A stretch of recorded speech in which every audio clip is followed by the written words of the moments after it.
Our field of vision actually is really broad.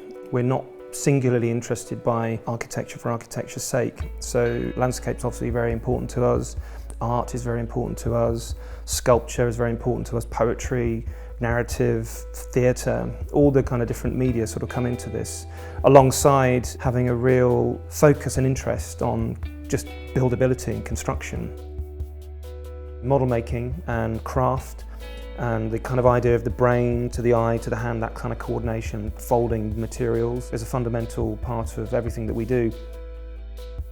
IR7 came out of an idea of how do you build a workplace for the next generation? What should workplaces contain? Every single floor plate gets access to a substantial external loggia or terrace or a roof terrace.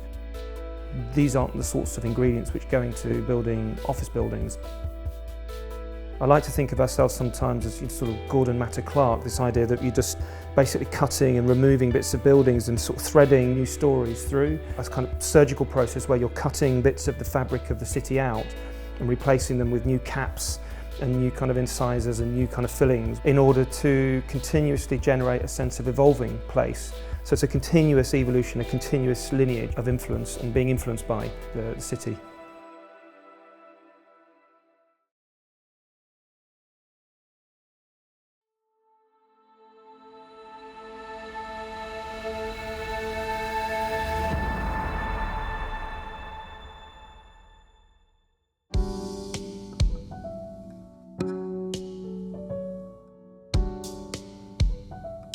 When I discovered that you could really use light to paint, for me that was really exciting.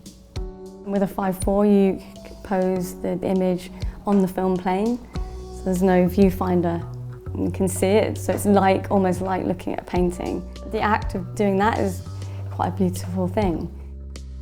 You open up the lens so that light can come in through the camera onto the back of the film plane. So it's a really simple mechanism, it's just literally a box. I think that's why I love that camera more than any digital camera, because it's just so simplified.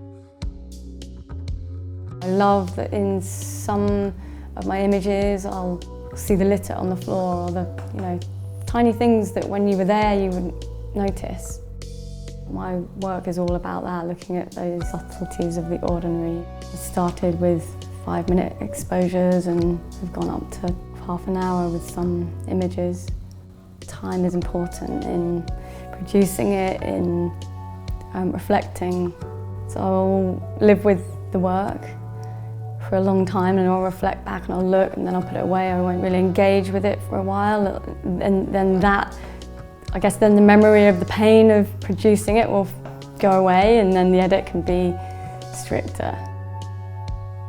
I've been known to go off for days at a time and could be shooting into the night, into the early morning. It's lonely but exciting when you see a scene you know is going to work really well for a photograph. And that's what drives me to carry on and keep looking.